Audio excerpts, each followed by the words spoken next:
Hi everybody, I'm Tanya Peterson with John L. Scott Market Center and Next Level Real Estate PNW. And I started this project and I'm super excited about it. And my project is to introduce you to all of the key players in my business. What keeps me going, what helps my business move forward. And one of the most important people is Ranada Campbell, because she is our escrow officer. And without escrow officer, we're not getting to the close table. So I want to introduce you to Ranada Campbell. She is with First American Title Company, and I've known her for about 15 years. Yeah, 15 years. Her kids babysat my kids. So, I mean, gosh. You're aging me. I'm aging me too. So it's been a while. We've gone through we've had a lot of problem files. We've had some fun files. So, cheers. Cheers. To that. To another 15 years. Exactly. So a lot of people want to know, what exactly is escrow? Why do I have to have escrow? What's title? What's the difference? So I brought Ranada here to explain the process, because it is not my lane and I can't do a very good job of explaining it. So Ranada, tell me, how long have you been doing this and what got you started in this? I started 33 years ago, and how I got started was my neighbor. She was a receptionist for a title company, and so she was bumping up to be an assistant, and so she said, hey, why don't you come and apply? And I'm going, what do you do? I have no idea what you do. What is this job? So she kind of told me about it, and I went, okay, well, I'll give it a shot and see what happens. And I obviously got the job and started working as a receptionist and into a assistant position and then an escrow officer's position. And so it's kind of an on-the-job learning process. You can't go to school for title and escrow, but it's 33 years later, here I am. I love it. I love escrow and helping people and helping lenders and real estate agents and buyers and sellers. It's so amazing when they come in and they're so happy and excited to either move on with their life or start their life. So it's just a great industry to be in. So what exactly is escrow? Because when they ask me, I'm like, it's the third party that just gathers all of our paperwork together and makes sure that we have all of our T's crossed and our I's dotted. And other than that, I have no idea. That's basically what the definition of escrow is. We're a third neutral party between the buyer and the seller. So we take direction from them, and that's the purchase and sales agreement. So we work off the purchase and sales agreement. And then once we get that purchase and sales agreement, we open title, which means we order the preliminary title report. And then the title report becomes our working document. We start looking at that and seeing if the owners match what your purchase and sales agreement says. We make sure the taxes are either paid or not paid. We see if there's any liens or encumbrances or anything that we need to take care of to clear title for a buyer. So that is what we do, is we make sure that the title is clear for a buyer and a seller. And we collect documents and money, and then we distribute or disperse the funds according to those instructions. Okay, so if a buyer is saying, or a seller is saying that we don't want escrow, I mean, there's really no way of getting around it. You almost have to have escrow. Yes, because you need a facilitator for the funds to be held. And so when a buyer deposits the earnest money, if there's any hiccups in a transaction to where the earnest money needs to be released, who's going to be responsible for holding that earnest money? Real estate agents don't like to do that. They used to years ago, but they don't really like to hold funds, right, because you don't have you're not neutral. Right. And so then it's, if something happens, then you've got the question of who gets the earnest money back.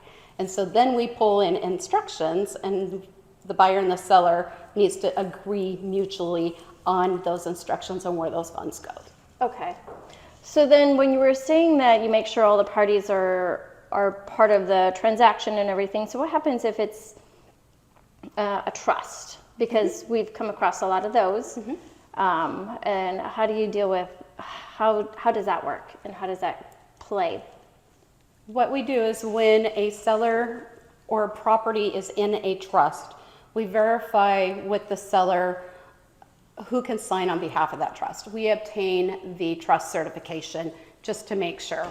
If there is a deceased person in the trust, then we find out who the successor trustee is. And then then that person can sign on behalf of the trust. Speaking of a deceased person, because sometimes we have to list properties when somebody's passed. Correct. And they're on title. What happens then? It depends. So this could open up a whole can of worms, but Right? there's several different things that could happen.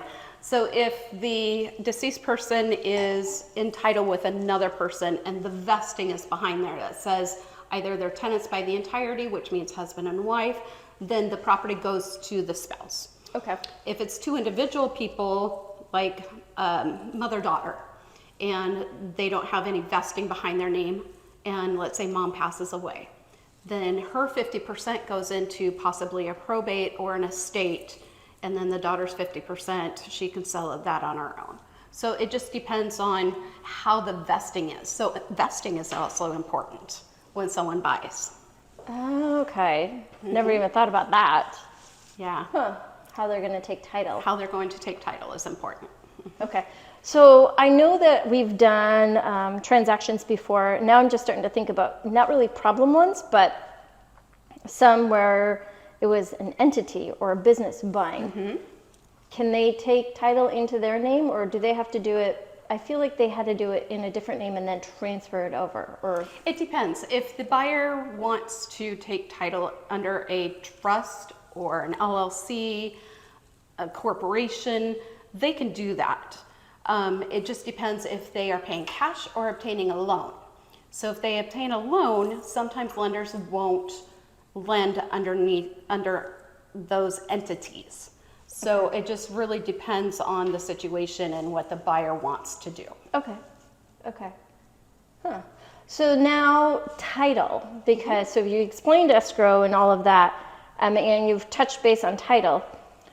What exactly does the title officer do? Because that's not your job, but you communicate with the title officer. Yes. So I work with my title officer to clear title. Okay. So if there is a problem on the title that I am not very familiar with or is a little bit quirky, then I work with title, and title says we can do this, we can do that.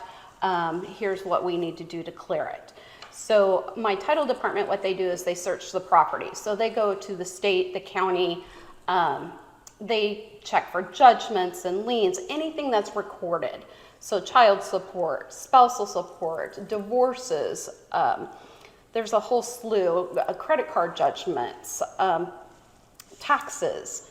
If you have a senior citizen that has deferred taxes, then the state of Oregon would go to the state of Oregon and ask for that tax payoff. So there's several different things that can come up on a. That reminds me of one of our transactions that we've had. Yes. So I think the only really weird one we've ever, we've had a lot of weird ones. We've had a few. A lot of troubled ones. Ones where property wasn't completely recorded or finalized, or Lot line adjustments. that's the one I'm thinking about. Yes, lot line adjustments. Mm-hmm. So what can you say about that? Because that was weird. That was weird, and the problem with that is that when a seller is in the middle of a lot line adjustment, it's really difficult for us to record a document with a correct legal description. Right. So, and it depends if the person that is giving the land has a mortgage on the property. So once the lot line is done and a deed is recorded, if there is a trust deed against the property, then it will attach to the neighbor's property. Because there needs to be a new legal description drawn up in order for it to separate the two. Okay. That was a tough one. Yeah, That was a headache. that was a little interesting. It was. Yeah. So the other question I always get asked too is the fees, because everybody's like, well, what are all the closing fees and everything like that? And I know you're regulated, so you can't change a lot of your fees. Right. But can you kind of give an idea of what's expected? Because they are different from versus a seller versus a buyer. If you're a cash buyer, I guess it seems like they seem to be a little bit different, but. Our fees are basically the same. It's the lender's fees that changes whether it's a cash transaction or a purchase. Okay. So ours are regulated. So our escrow fee is normally split between the buyer and the seller. Okay. The seller normally purchases a owner title insurance for the buyer. Okay. The buyer purchases a lender's title insurance policy for the lender. And then there's some other little fees like recording fees, and that's normally a buyer's charge. And then we prorate the taxes, which is normal. You know, seller pays taxes. He wants to get reimbursed for the portion that he's not responsible for. Right. And then there are HOA dues. So we can prorate HOA dues, and sometimes HOAs have fees associated with that. So there's those. But our escrow and title charges are roughly just our escrow fees, the title insurance, and then recording fees and transfer tax if it's in Washington County. Okay. So is there a different for like Yamhill County and Multnomah County? No, our fees are basically the same, except for Washington County charges a transfer tax. The other counties do not. Oh, interesting. Wonder why they do that. Do you know? It started years ago. I don't know. It's been in effect for over 33 years. True. We're aging ourselves again. I know, right? Yes. Yeah.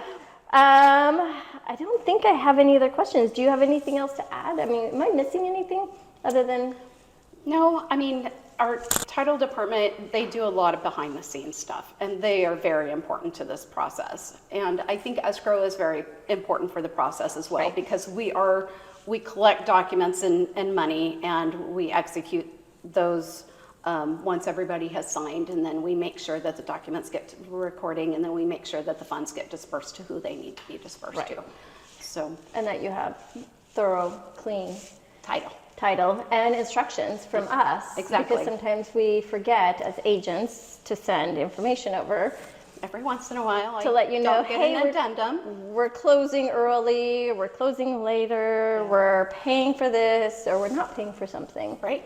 Or where I just had one, where they decided to add one more person to the title. Oh, right. At the last minute. Yep.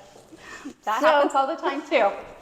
So yeah, that one caught me off guard a little bit. Well, today I had, just as an example, I received loan documents and everything, and they changed the sales price. So. Interesting. Yeah. So I was calling for appointments, and I received an addendum changing the sales price. Wow. But that's all workable. It's all doable. Just might delay closing a day. And, you know, it's nobody's fault but the party that decided to change the fees. Well, and, you know, it's the unexpected that we need to be prepared for, too. Yeah. And understand that things happen like that. So. Right. And then because I know with my job, just communication with all parties is super important, because then we're all on the same page and we know what's going on. And I'm assuming the same with you, is just that communication, you know, this is what's going on, or this is not going to happen, or so. And then everybody understands. Yes. Yeah. So I so appreciate everything you do for me, because I appreciate everything you do for me. because 18 years now in the business, and there's been times where I'm like, I have no idea what to do. Yeah.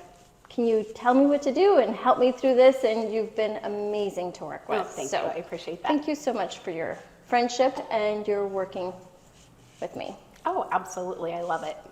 Cheers. To another 15 more years. There we go. I'm Tanya Peterson, and this is Ranada Campbell, and thank you so much for joining us today.